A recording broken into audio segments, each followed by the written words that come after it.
Hi, Leather Rokk here.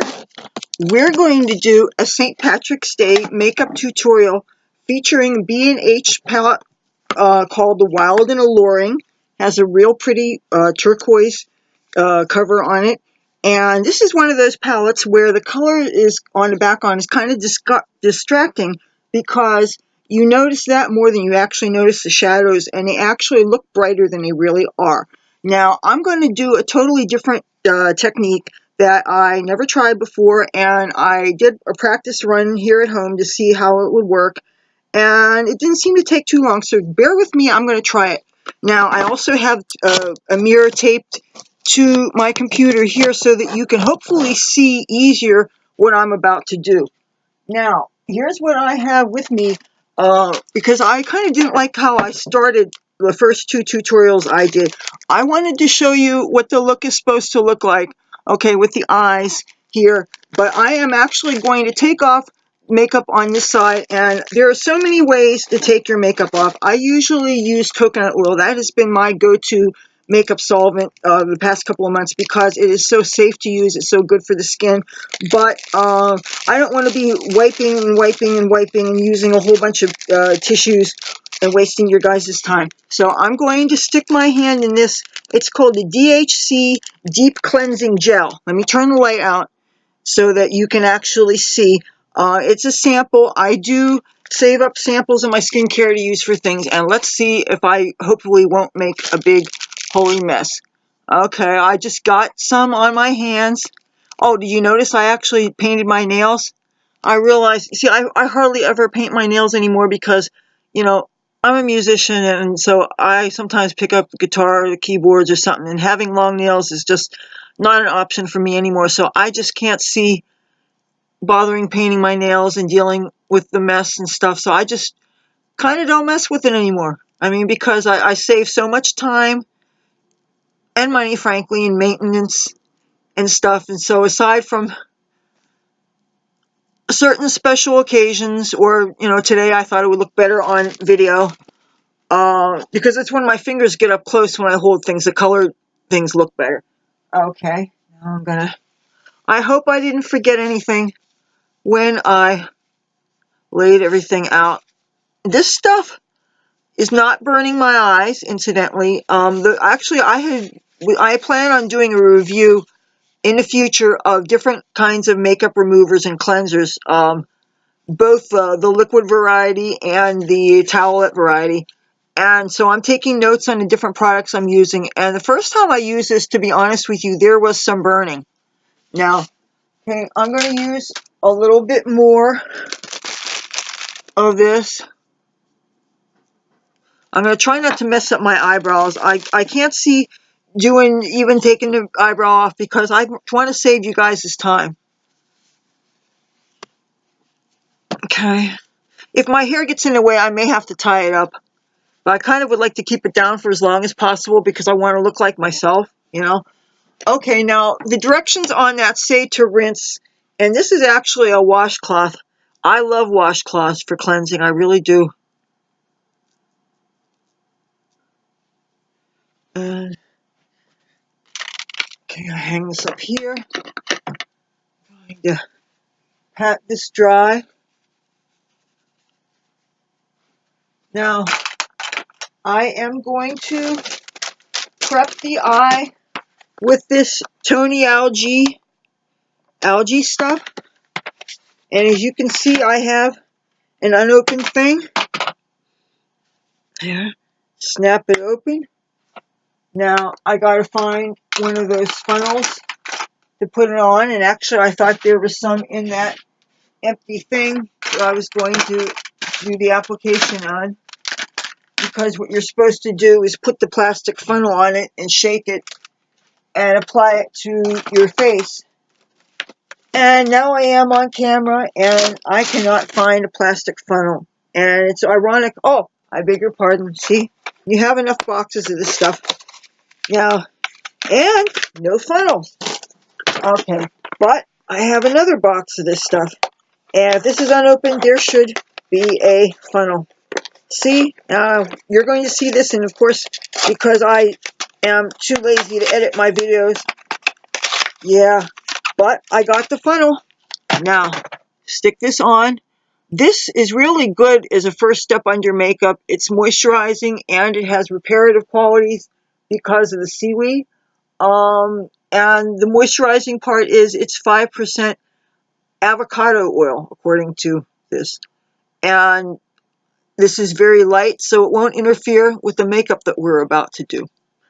Now, I didn't bother with the makeup thing. I have to do the makeup before I do the eyebrows, and for the makeup I use L'Oreal True Match in Porcelain W1. I consider myself to be a cool, but their cool was actually too dark for me. Now, there's a very important step that you can't mess up for this makeup. You can't put the eyeshadows on directly. Let me show you what you have to do. Now, there's more than one layer that you can use for this. Oh, tell me I don't have it here with me. Tell me I messed up. Learn from my mistakes. Don't be a mess up. Okay, you know what? There's more than one way to do this. This is where I keep foundations and cream highlighters and stuff. I am going to use as my base under the eye because you need to have something for this eyeshadow to stick. This is a Ben Nye Cream Color Compact, and the color is called Cream Highlight in CH1 Ultra Lite. See, I'm not exactly sparing with this on my finger. I'm putting this on the eyelid. Now, you want to be careful since I'm assuming that you have eyebrow makeup on. It's really better to have the eyebrows on first so that you know exactly how far to carry your brow bone shadow and stuff. But you really do not want to mix a foundation or a base or anything with eyebrow makeup because it's just going to smear, and you want to avoid doing that. That's why I don't understand the people that do their eyebrows first and then they do foundation. It's so hard to, especially if you're blending, because how many people are going to have such a perfect color match? Now you want to see this base that you're doing. You want to carry it on to past where it would go so that it will seamlessly blend with the foundation when it's all over. Okay? Now, some people like to use a setting powder first. I usually don't, because the whole idea of having a tacky base like this is you want the colors of the shadows to adhere. I made a mistake the other day. I was doing a run through of this, and I decided not to have the usual layer underneath my eyes. And what I did was I decided to just use the foundation that I was wearing. And in fact, I was wearing this very foundation, which is wonderful as it feels when it goes on. It dries down to a matte finish, which I prefer, being a person with oily skin, and especially your skincare is going to make your skin oilier. I appreciate something that dries to a matte finish. But if you use that foundation on your eyes just before doing this eyeshadow, the eyeshadow is not going to stick. It's not going to be as vivid. It's not going to have the staying power. It was a disappointment for me. Now,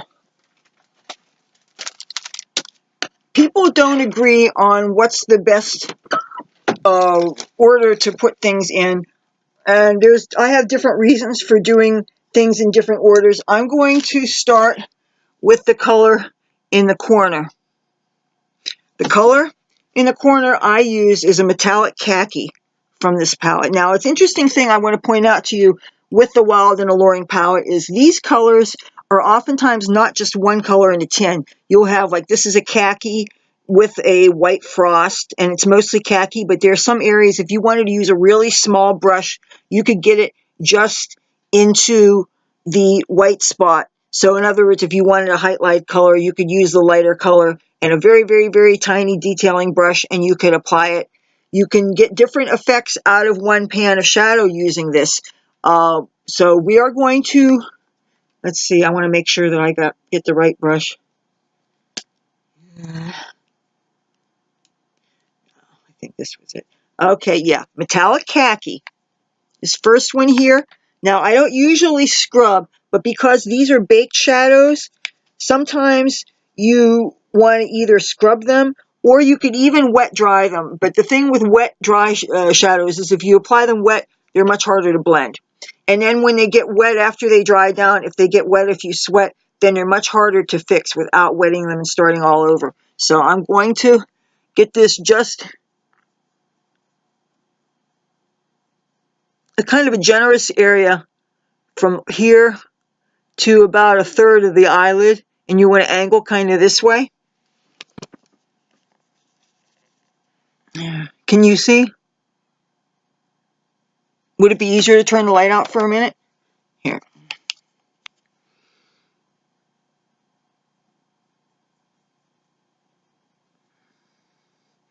When I practice this, I actually use the light in another bathroom.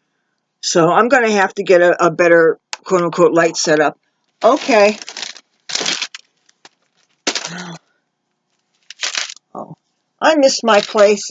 I wanted to save time, so I actually had this diagrammed out. Now, I'm going to use, for the top, I'm going to use a metallic khaki shade that we have in here.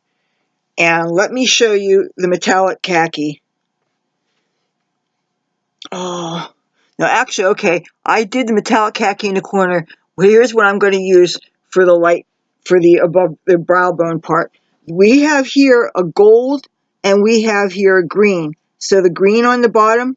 Now, if one thing I noticed with baked shadows, they're very, very hard, and sometimes you won't get enough color on a brush. So you know what you can do if you have and don't have another brush on the end? Use the brush end and dig kind of for the color you want. Okay? See? Then you take your brush, get just that area. So you can turn a 12 color palette into like a 15, 16 color palette just because you can get different colors out of them. Now with this upper color, follow what I did on this side. And, okay. Now, don't really worry about blending at first,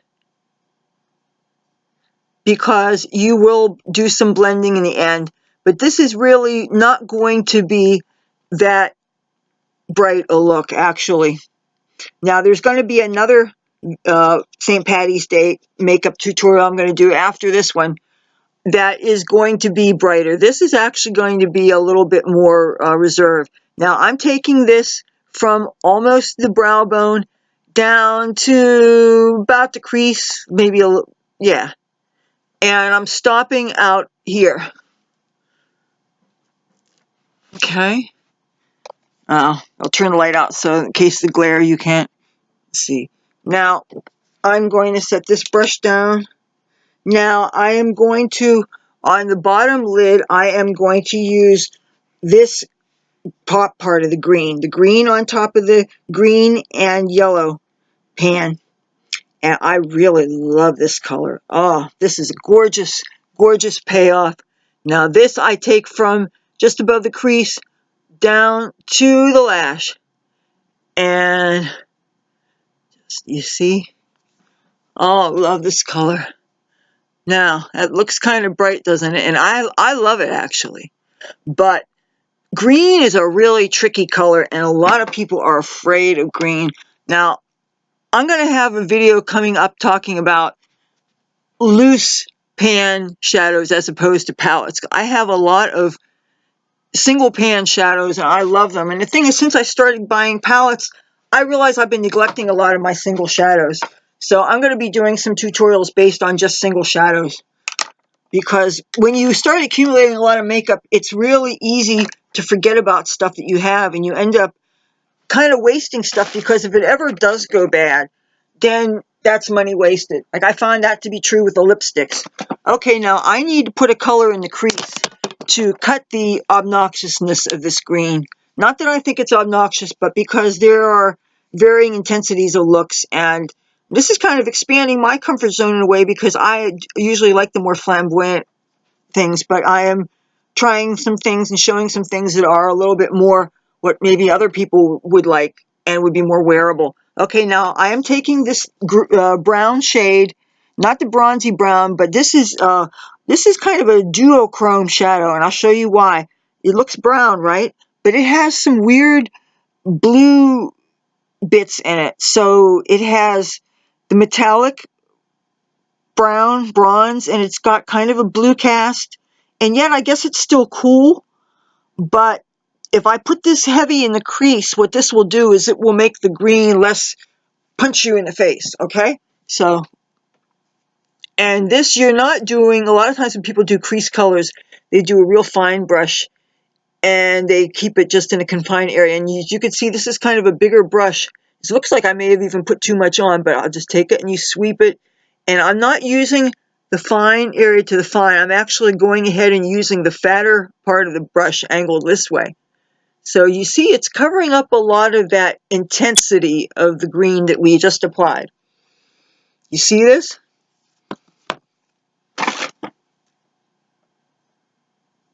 Yeah.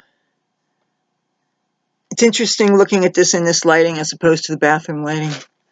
You know, it's a shame I couldn't bring this in the bathroom for that, but you know, I mean, who wants to see a toilet and stuff in a makeup tutorial video? I want to see nice things. I'm sure you do too. You know, that's why I always like to have a cat in my videos. Hello, Ace.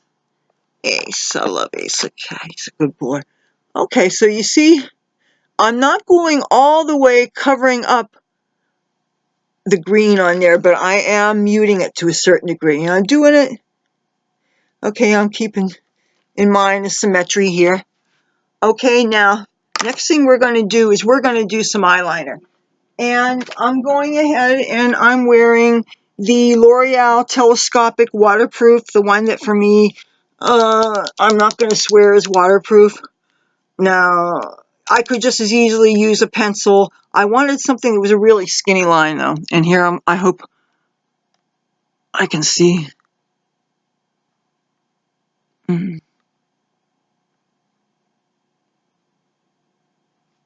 Now, I'm not going to do the tail yet. I'll tell you why. I'm going to let this dry. Maybe I'll sit down for this. Okay. I want to let it dry some because I don't want to open my eyes and all of a sudden have it smear on here because I don't want to waste your time and mine dealing with some messes.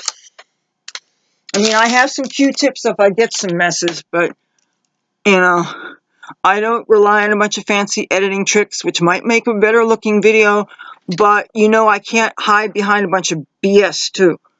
Okay, now, I'm going to, before I put this on the lower thing, I am going to use a CoverGirl eye slick. You know, they make the nail slicks and nail polish. Well, eye slick are eye pencils, and I don't know the exact color, but it looks rather lime green, and I've had it forever, and it still is fairly not tugging or pulling or anything.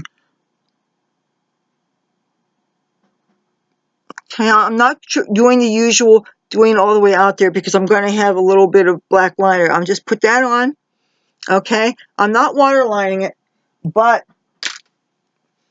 I ended up waterlining with this, and they don't really recommend waterlining with liquids, and it always burns a little, but just for this tutorial, I'm doing it because it's kind of a not too thrilling eyeliner that I'm using it just to use it. If I was actually going to a parade where I'd be standing in humid and stuff, and I knew that it would be running, I would probably definitely wear a pencil, but I'm just giving you a tutorial. I'm not necessarily saying it's going to be applicable to what you're going to wear this in. You know what? Here. It's too dry.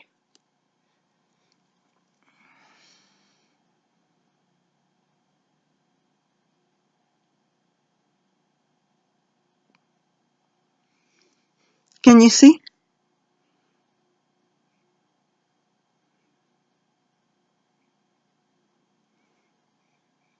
It's really good to do the top and then the bottom, do a point, and then use the curve of your lower lash line to determine the angle of your wings. Because it's so easy to mess up with the wings. That's why sometimes I use tape. But if you follow the direction of your eye and how it naturally curves, that will give you your guide.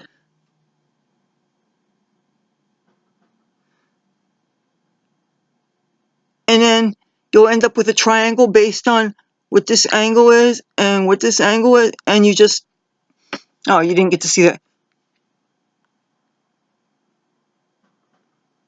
You get to just fill in the triangle based on, you see you're going to have an angle with this, and you're going to have an angle with this. In between those is going to be a blank space that you will fill in. I did it with this. Now I'm using my screen as a mirror so I can make sure you see what I'm doing. This would be the angle, and this line, the top here, would be the angle. Any space that's blank in the middle, you fill that in that triangle. That's how you make your wing. Now, this side may be thicker. Okay. Now, keep in mind, doing this, we're trying to match something that's already had some time to dry. If there's any difference, if you're going to, like, do a real close inspection and notice and say, hey, they're not as symmetrical as they should be, you know. I mean, I'm no stranger to doing makeup. I've done it on myself for more years than I will admit to. I've done it on other people. I've had some interesting experiences applying makeup to people. I've applied feminine looking makeup to men. I have done things on movie sets in Hollywood. Now, here's the mascara I'm about to use. It's from LA Colors. It's just a real inexpensive mascara. It's not trying to make something out of nothing. It's not waterproof. However, the more I use it, the more I actually like it. It's something that it's not waterproof, but once it's on, it hardens into a nice shape. I guess you could say it helps your lash to hold its curl.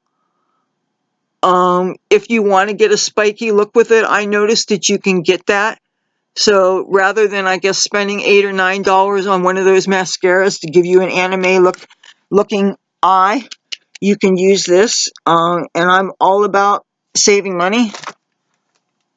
Okay, I already did this, but showing you what. And I didn't use a whole lot under the lower lashes. You know what, maybe I better use this as a mirror. Okay, now with this look, I did not bother using a separate under eye concealer. If it started to get a little pink and worn underneath, all I did was took a dab of this and put it under my eyes. I would caution you not to do it too much, because if you do, it seems to make the eyeliner smear, and it seems to make the mascara smear. And it's just an issue that's been confounding me for quite a while. And if I find a definitive solution to it that works with my skincare, I will tell you about it. Is there anything else? Oh, yeah. Also, I want to use as many things from this palette as possible. Instead of using my typical contour, which you know is a purple shade, a CoverGirl, I actually decided to use the bronze in here. I never use bronzer as a contour thing because bronzers are warm and you need a cool tone and stuff, but I went ahead for it. And because these are baked and these are not very, very pigmented, I kind of went to town on it with this kind of cheap kabuki brush. In other words, it looks like a kabuki brush, but it just doesn't have a handle. Because you know how when these brushes have cheap glue, the handles don't stay on too long. Well, I just loaded it with... if you want to, do that. And that's it. And if you want to know the lipstick that I'm wearing, okay, check this out. This is from Nicka K. It's a light orange shade that is called Vibrant Orange. Vibrant Orange number 805. It set me back all of $1.49 at a little place, a little t-shirt shop in Atlantic City. And